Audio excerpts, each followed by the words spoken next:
akan pergi. Iya, selama seminggu. Violeta terkejut dengan kepergian Marcelo yang sangat mendadak. Seminggu, dirinya bahkan tidak pernah ditinggalkan Marcelo lebih dari sehari. Marcelo bisa melihat ekspresi Violeta yang nampak kesal. Tangannya bergerak mengacak-ngacak makanan tanpa nafsu. "Kau tidak ingin aku pergi?" tanya Marcelo. "Siapa aku?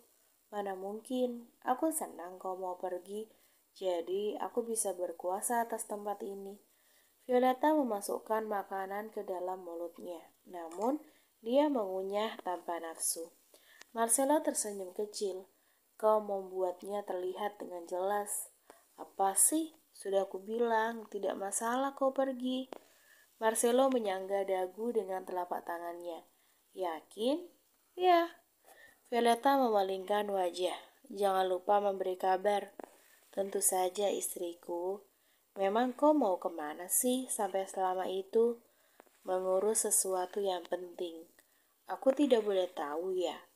"Kau akan tahu sendiri nanti." "Terserah deh, aku duluan." Violeta berdiri. "Makananmu belum habis." "Sudah kenyang." Marcelo memandangi kepergian Violeta sambil menahan tawanya. Violeta pasti ngambek karena ia pergi cukup lama. Tapi mau bagaimana lagi? Marcelo harus mengabulkan permintaan Violeta untuk menghancurkan Andreas Harsono.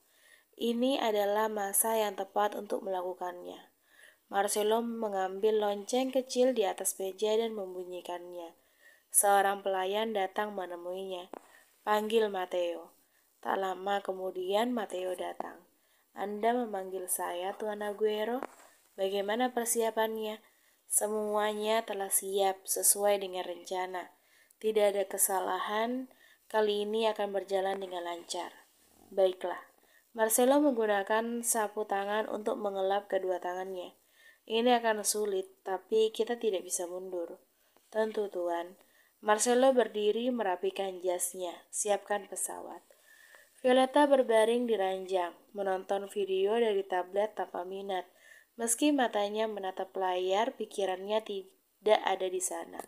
Jika Marcelo benar-benar pergi, apa aku akan kesepian? Padahal sudah ada Gita atau Cecilia yang akan menemaniku. Kenapa aku harus kesepian? Susan juga teman mengobrol yang baik, walau dia hanya datang di saat tertentu saja. Violeta menghela nafas. "Apa aku minta Marcelo jangan pergi aja ya?" Tidak, itu egois namanya. Aku tidak boleh menjadi manja hanya karena dikelilingi oleh kekayaan. Violeta turun dari ranjang. Ia mendekati meja rias, menarik laci nomor 2 dari kiri. Di sana terdapat gelang, cincin, dan kalung yang cantik, namun tidak terbuat dari barang berharga. Violeta membelinya saat dia dan Marcelo pergi berkencan untuk pertama kalinya. Tangannya meraih sebuah gelang dengan mainan berbentuk bintang berwarna putih. Ia membelinya dari seorang wanita tua yang mengatakan kalau gelang itu akan memberikan keselamatan dan keberuntungan kalau dibawa bepergian. Violeta tidak percaya dengan keselamatan atau keberuntungan itu. Ia membelinya karena merasa kasihan dengan dagangan wanita tua itu yang tidak laku. "Apa ku berikan pada Marcelo aja ya? Siapa tahu gelang ini sungguh berfungsi." Violeta memasukkan gelang itu ke dalam saku celana. Ia kembali memeriksa gelang-gelang lain yang memanjakan mata. Saat sibuk memeriksa, pintu kamarnya tiba-tiba dibuka dengan kuat, hingga membuat suara yang mengejutkan Violeta. "Kupikir ada serangan." Violeta menghela nafas saat tahu yang datang adalah Gita. "Aku sudah mengetuk pintu berkali-kali, tapi kau tidak menjawab, makanya aku langsung buka aja. Aku ini khawatir tahu." Gita memberitahu 2 bodyguard yang berjaga di depan kamar Violeta untuk kembali bekerja setelah tahu tidak terjadi apa-apa. "Benarkah? Kau mulai tuli ya? Bukannya kau terlalu kurang ajar pada atasanmu?" "Kurang ajar begini, aku setia tahu." Gita mendekat menatap gelang-gelang yang berserakan di atas meja rias. "Di mana kau membeli mainan ini?" "Jalan 25. "Oh, Aku pernah pergi ke sana tapi diam-diam. Gita menyentuh satu gelang yang menarik perhatiannya. Hei, bukannya ini jam latihanmu dengan Cecilia? Dia tidak ada di kamarnya. Semua orang bilang tidak melihatnya pagi ini. Bisa saja kan dia belum pulang. Belum pulang. Violeta jadi teringat kemarin malam mereka diserang. Gita melihat wajah khawatir Violeta. Kau mengkhawatirkan orang yang salah. Iya juga sih. Ngomong-ngomong, apa suamimu akan minggat dari sini? Tanya Gita. Tidak, dia hanya akan pergi seminggu untuk urusan penting. Oh, itu sebabnya semua orang bersiap. Violeta mengerutkan dahinya. Apa katamu? Ada banyak mobil yang terparkir di halaman. Orang-orang mengangkat barang ke dalam sana. Aku juga melihat Marcelo sudah rapi. Apa? Violeta? Gita langsung mengikuti Violeta yang berlari keluar. Gita sempat berteriak, meminta Violeta berhati-hati saat turun dari anak tangga. Namun wanita itu tidak mendengarkannya. Saat tiba di pintu keluar bangunan utama, Violeta melihat Marcelo yang telah rapi, sedang berbicara dengan Matteo. Dan seperti yang dikatakan oleh Gita, orang-orang nampak sibuk mengangkat barang-barang ke dalam mobil. Aduh, kenapa kau berlari seperti orang gila? Memangnya ada apa sih? Kita berdiri di sebelah Violeta namun tidak ada jawaban. Marcelo Aguero yang dipanggil menoleh. Marcelo menatap Violeta yang berjalan cepat ke arahnya dengan wajah marah. Saat Marcelo hendak bertanya ada apa, Violeta langsung mengarahkan pukulan yang ditahan oleh Marcelo. Kau kenapa? Tanya Marcelo. Kenapa kau tidak bilang akan pergi sekarang? Kukira kau sudah tahu. Bagaimana aku bisa tahu kalau kau tidak memberitahuku? Suara Violeta yang keras membuat semua orang menoleh kepadanya. Violeta, diam dan jangan sentuh aku. Violeta mendorong Marcelo saat pria itu hendak menggenggam tangannya. Baiklah, ini salahku. Marcelo memegang bahu Violeta. Ini salahku karena tidak memberitahumu lebih awal, oke? Lain kali, Violeta memalingkan wajahnya. Kau harus mengatakannya lebih awal, jadi aku bisa melihatmu sebelum kau pergi. Baiklah, aku janji, jangan marah lagi ya. Violeta tidak membalas. Dia mengeluarkan gelang tadi dari saku celananya, menarik tangan kiri Marcelo lalu memakaikan gelang itu di sana. Hal itu menjadi perhatian banyak orang, terutama Gita, yang sampai berjinjit untuk melihat lebih jelas. Apa ini? Tanya Marcelo. Jaminan. Jaminan? Kau harus membawa ini pulang. Awas saja kalau dihilangkan. Aku akan marah seumur hidupku. Marcelo menatap gelang itu. Kini ia ingat dengan arti gelang tersebut. Boleh aku memelukmu? Violeta langsung melompat dan memeluk Marcelo dengan erat. Pelukan itu berlangsung cukup lama. Marcelo meraih dagu Violeta memberikan kecupan kecil di bibir istrinya. Jangan lupa janjimu, ujar Violeta. Aku tidak akan melupakannya. Marcelo melepaskan pelukan mereka. Aku pergi sekarang ya. Violeta mengangguk. Matteo membuka pintu mobil untuk Marcelo. Semua orang memasuki mobil mereka masing-masing. Saat mobil mulai bergerak, Violeta melambaikan tangannya ke arah Marcelo. Cepatlah kembali. Fuck. Cecilia menatap langit-langit kamar dengan wajah datar. Ia bisa merasakan dingin dari AC mengenai kulitnya. Selimut putih menjadi satu-satunya benda yang menutupi tubuh telanjangnya. Lalu di sebelahnya Dominic berbaring, memeluknya dengan erat dalam keadaan yang sama. Kenapa mereka berakhir di ranjang? Kalian sudah tahu kan jawabannya? Tidurlah sebentar lagi, apa kau tidak capek? Tanya Dominic dengan mata yang masih tertutup. Diam kau, kuda. Dominic tertawa kecil, bukan buaya, tapi kuda. Iya, kuda liar. Bukankah kau menikmatinya juga? Kau berada di atas 2 ronde. Diam. Hah? Dominic memeluk Cecilia lebih erat. Aku mau melakukannya lagi. Itu bukan bagian dari perjanjian. Kau kaku sekali, Hani. Menyingkir. Cecilia mendorong Dominic menjauh, lalu turun dari ranjang. Ia hampir saja kehilangan keseimbangan karena merasakan sakit di bagian bawahnya. Mau ku gendong? Tanya Dominic. Tidak, terima kasih. Cecilia memungut gaun hitam yang ia pakai semalam. Ia pergi ke kamar mandi. Di depan wastafel, Cecilia menatap pantulan dirinya. Ia mengernyit melihat bekas permainan mereka semalam, yang memenuhi leher, dada, sampai lengannya juga. Cecilia tidak ingin berbohong, kemarin itu memang luar biasa.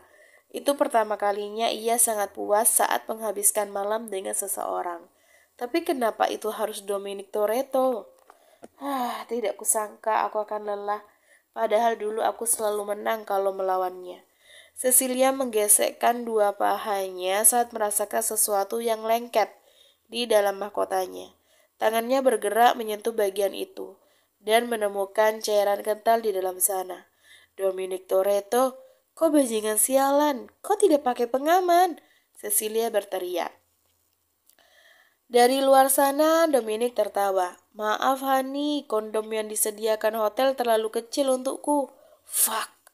Sebenarnya ini juga salah Cecilia, karena ia tidak sadar kalau Dominic tidak memakai pengaman. Mau ku bantu membersihkannya? Tanya Dominic dari luar. Boleh kalau mau ku pukul kepalamu dengan shower. Aku berniat baik, Hani. Kau mencari kesempatan, bukan berbuat baik. Kau tahu itu. Cecilia membersihkan dirinya, termasuk bagian bawahnya hingga sangat bersih. Ia mengambil wardrobe yang digantung, lalu memakainya. Gaun hitam tadi malam ternyata berbau, bau alkohol yang menyengat. Aku tidak mungkin pakai ini, sudah robek pula. Cecilia melempar gaun itu ke tempat sampah, lalu keluar dari kamar mandi. Cecilia melihat Dominic yang sedang berdiri hanya memakai celana dalam, sedang berbicara dengan seseorang di telepon. Aku mengerti, aku akan ke sana sekarang. Dominic mematikan telepon. Pakai pakaianmu. Cecilia berjalan melewati Dominic. Kenapa? Apa kau terangsang, Hani? Ups. Dominic menangkap lampu tidur yang dilempar Cecilia ke arahnya. Bukannya kau harus pergi. Cepat pergi sana. Cecilia duduk di pinggir ranjang mengambil ponselnya. Ada beberapa panggilan tak terjawab dari Violeta dan sebuah pesan dari Marcelo. Aku masih punya waktu untuk sarapan bersamamu, Hani. Sarapan di jam 11 pagi? Ini jam 11. Bodoh seperti biasa. Aku serius. Dominic duduk di sebelah Cecilia. Ayo makan bersama. Kenapa memaksa sekali? Drrrt, drrrt. Dominic mengangkat telepon itu. Berhenti menelpon. Aku pergi sekarang. Dominic mematikan ponselnya. Ia berdejak kesal. Aku harus pergi. Keputusan yang bagus. Cecilia masih pada ponselnya. Selesai memakai pakaiannya, Dominic memberikan sebuah tas kepada Cecilia. Ini pakaian. Aku lihat gaunmu kemarin sudah tidak bisa dipakai lagi. Aku akan menghargai ini. Cecilia mengambil tas itu. Aku juga sudah memesankan taksi. Dominic menarik dagu Cecilia. Saat ia hendak mencium bibir wanita itu, Cecilia menghentikannya dengan meletakkan telapak tangan di antara bibir mereka. Dominic Toretto, perjanjian kita sudah selesai. Berhentilah berperilaku seakan-akan kau adalah kekasihku. Dominic tersenyum. Hanya sekecupan kecil. Tidak. Baiklah, aku pergi sekarang. Sampai jumpa lain waktu, Hani. Cecilia tidak menatap Dominic sampai pria itu keluar dari kamar hotel. Cecilia meletakkan ponselnya. Ia menjatuhkan tubuh ke atas ranjang sambil menghela nafas. Aku berusaha keras meregangkan hubungan kami. Tapi dia membenarkan tali yang hampir putus hanya dengan satu langkah. Cecilia menutup matanya sebentar. Pesawat pribadi Marcelo mendarat di sebuah pulau pribadi yang merupakan aset milik Andreas Harsono. Saat ia turun, puluhan orang beserta Joe Andreas Harsono menyambut kedatangannya. Selamat datang, Tuan Aguero. Terima kasih karena sudah bersedia meluangkan waktu sebentar untuk datang ke tempat sederhana ini, ujar Joe. Merendah untuk meninggi ya. Marcelo menjabat tangan Joe. Akulah yang harus berterima kasih karena kau bersedia mengundangku ke pulau pribadimu. Marcelo Aguero, sudah kuduga kau hanya makhluk bodoh yang berdiri di belakang nama Aguero. Rumor tentang kekejamannya, aku yakin itu hanya omong kosong belaka. Joe tersenyum. Aku akan menuntunmu, mari. Mereka memasuki mansion yang cukup mewah. Melihat ini, Marcelo jadi ingat dengan Violeta. Haruskah aku memberikan pulau pribadi pada Violeta? Dia pasti akan menyukainya. Bagaimana keadaanmu, Tuan Aguero? Tanya Joe. Semuanya baik-baik saja. Kau beruntung, karena masih muda dan kuat. Jadi kau bisa menghadapi mereka dengan baik. Berbeda denganku yang sudah mulai tua dan melemah. Aku bahkan tidak bisa melindungi putriku sendiri. Setidaknya kau berhasil kabur bersama para tamu lainnya. Tuan Aguero, sepertinya kau salah paham. Aku tidak bermaksud untuk kabur. Aku tidak menyangka kalau hal ini akan terjadi. Apalagi semua penjaga yang aku tempatkan ternyata mengkhianatiku. Karena itulah aku pergi untuk mengamankan putriku lalu kembali bersama para pasukanku. Oh iya? Syukurlah. Kupikir kau memang kabur karena takut. Marcelo melirik Joe dengan tajam. Atau karena kau sudah mengetahui ini akan terjadi, kau bergerak dengan cepat. Joe menunjukkan wajah sedih. Apa kau mencurigaiku? Bagaimana bisa aku melukai putriku sendiri? Kau tahu betapa sayangnya aku kepadanya. Kenapa kau serius sekali? Aku hanya bercanda. Mana mungkin aku menuduhmu melakukan penyerangan di ulang tahun putrimu sendiri. Kau tidak sejahat itu, sampai ingin menghancurkan pesta milik orang yang berharga. Joe sedikit berdenyut. Lalu bagaimana dengan Nyonya Aguero? Dia sedang beristirahat di rumah. Sepertinya dia sedikit shock setelah kejadian itu. Kalau Cecilia mendengar karangan Marcelo, dia pasti tertawa. Semua orang yang mengenal Violeta dengan dekat pasti tahu wanita itu sedang rebahan manja sekarang. Aku harap dia bisa beristirahat dengan tenang. Joe tersenyum dengan tajam. Terima kasih, dia pasti akan melakukannya. Mereka tiba di sebuah ruangan luas. Itu adalah ruang makan. Terdapat meja panjang dengan banyak tempat duduk. Mereka memilih untuk duduk berhadapan. Tak lama kemudian, makanan yang kebanyakan adalah seafood disajikan. Bahan makanan diambil langsung dari tempat ini. Kami membudidayakan udang, lobster, ikan, kerang, dan menanam buah-buahan segar untuk dijadikan bumbu. Aku membawa koki profesional khusus untuk menyambut kedatanganmu. Anggur ini aku impor dari Paris. Ini adalah anggur berkualitas tinggi, mahal dan sulit didapatkan. Aku beruntung bisa menyajikan ini untukmu. Aku harap kau menyukai hidangannya. Terima kasih atas jamuannya. Kalau begitu, mari bersulang atas dimulainya kerjasama antara Aguero dan Andreas Harsono. Joe mengangkat gelas kaca yang berisi anggur. Mari, ting. Suara dentingan dari dua gelas kaca yang bertemu terdengar. Marcelo meneguk anggur dengan pelan. Lidahnya telah terbiasa dengan minuman seperti ini. Jadi Marcelo tahu mana anggur yang bagus dengan yang bukan. Dia memberiku sampah dan menyebutnya sebagai anggur mahal. Marcelo meletakkan gelas, meraih pisau dan garpu, lalu memotong ikan panggang yang disajikan dengan potongan salad segar. Satu suapan masuk ke dalam mulutnya. Marcelo bisa merasakan nikmatnya ikan yang berpadu sempurna dengan segarnya salad, saus yang pas dan juga racun. Bagaimana, Tuan Aguero? Tanya Joe. Aku menyukainya, ini sangat nikmat. Marcelo kembali menyuap membuat Joe semakin tersenyum. Benar, seperti itu. Kau harus menelan semua racunnya dengan baik. Memang tidak ada efeknya sekarang. Tapi jika terus-terusan kau memakan selama seminggu, racun ini akan bereaksi dalam sebulan dan melumpuhkan semua organ penting. Saat kau mengetahuinya, semuanya sudah terlambat. Aguero akan hancur. Aku bisa mendorong Toretto menjadi penguasa, menikahkan putriku dengan Dominic Toretto. Selanjutnya, apa ya? Joe tidak bisa menahan senyumnya saat memikirkan kehidupan bahagia di masa depan nanti. Marcelo tidak berhenti memakannya meskipun itu beracun. Alasannya, karena tubuh Marcelo telah terbiasa menghadapi racun. Marcelo mendapatkan pelatihan khusus dari Alessandro yang hanya dilakukan kepadanya. Sejak kecil, Marcelo sudah biasa meminum racun dengan takaran kecil. kemudian semakin besar, hingga tubuhnya menjadi terbiasa. Hal ini tidak akan membahayakannya, kecuali racunnya sangat mematikan dan bisa membunuh dalam waktu yang singkat. Marcelo tahu Joe tidak akan melakukan itu, karena dalam dunia seperti ini membuat lawan tersiksa sebelum membunuhnya adalah hal yang menyenangkan. Marcelo juga menikmati hal seperti ini. Aku senang kau memakan dengan baik, Tuan Aguero, ujar Andreas Harsono. Ini juga berkatmu yang sangat memperhatikan makananku, sampai aku merasakan ada bumbu spesial di dalamnya.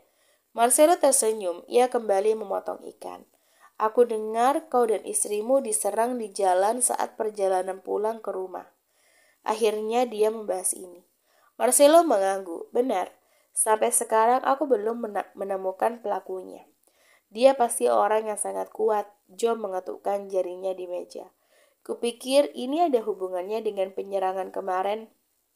Marcelo menatap Joe dengan wajah penasaran. Kau tahu sesuatu? Toretto. Marcelo mengangguk. Aku juga menganggap mereka sebagai pelakunya. Orang-orang itu diperintahkan oleh pria tampan, benar kan? Pria itu pasti Dominic Toretto. Aku tidak menyangka dia sampai turun langsung ke jalanan untuk mencari bawahan yang tidak berguna. Tuan Andreas Harsono, ya? Marcelo tersenyum. Dari mana kau tahu mereka diperintahkan oleh orang tampan? Aku tidak pernah memberitahumu soal hal ini. Rumor yang beredar juga tidak akan mengatakannya, karena ini adalah rahasia milik Aguero. Joe terkejut. Itu. Jadi bagaimana bisa kau tahu? Marcelo memberi tatapan tajam yang membuat Joe langsung ditekan oleh aura yang kuat. Aku ceroboh, bagaimana jika dia curiga? Joe mencoba mencari alasan, namun dia tidak menemukan yang bagus. Karena kita sudah bekerja sama, aku akan berpura-pura tidak pernah mendengar ini darimu. Marcelo berdiri, dia berjalan mendekati Joe, meletakkan tangannya di bahu pria itu. Aku tidak tahu dari mana kau mendengarnya, dan tidak akan mencari tahu. Aku harap kau tidak akan mengacaukan kerjasama ini. Joe menelan ludah kasar saat Marcelo berjalan melewatinya. Bajingan kecil itu, berani sekali dia mengancamku. Kau akan segera habis, Marcelo Aguero. Violeta berbaring terlentang di lantai, menatap langit-langit kamar dengan bosan. Ini sudah larut malam, matanya sudah mengantuk, namun ia tetap tidak bisa tidur. Mungkin karena ini adalah pertama kali ia tidur sendirian setelah hari pernikahannya. Marcelo sedang apa ya? Apa dia sudah tidur? Violeta bergumam. Kenapa kok jadi galau begini? Oh? Violeta menatap seseorang yang masuk lewat balkon. Kau dari mana saja? Jalan-jalan sebentar. Cecilia menunjukkan kertas kantong. Ini hadiah untukmu. Bukannya kau bilang tidak baik makan di malam hari? Mau tidak? Ya maulah. Violeta merebut kertas kantong yang isinya adalah roti. Itu sudah dingin karena aku membelinya 2 jam yang lalu. Cecilia duduk di sofa. Tidak masalah, aku pernah makan roti busuk. Violeta melahap roti. Marcelo mengirimku pesan. Dia menyuruhku untuk tetap di mansion selama seminggu ini. Dia pikir aku tawanan apa?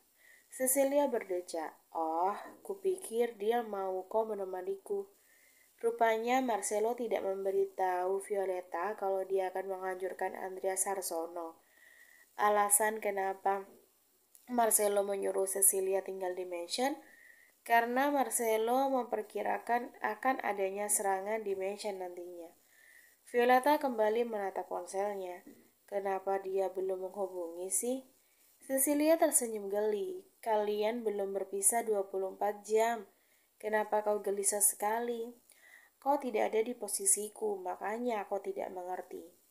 Violeta, apa kau memiliki perasaan terhadap Marcelo? Apa? Violeta langsung diam. Otaknya sedang memproses jawaban dari pertanyaan Cecilia. Apa Violeta memiliki perasaan pada Marcelo? Marcelo selalu baik padanya. Dia juga bersikap romantis. Tapi bukan berarti Violeta jatuh cinta padanya, kan? Violeta memerah. Dadanya berdetak kencang. Kalau memikirkan soal Marcelo, entah kenapa ia sedikit senang. Violeta bingung. Ia tidak tahu perasaannya sendiri.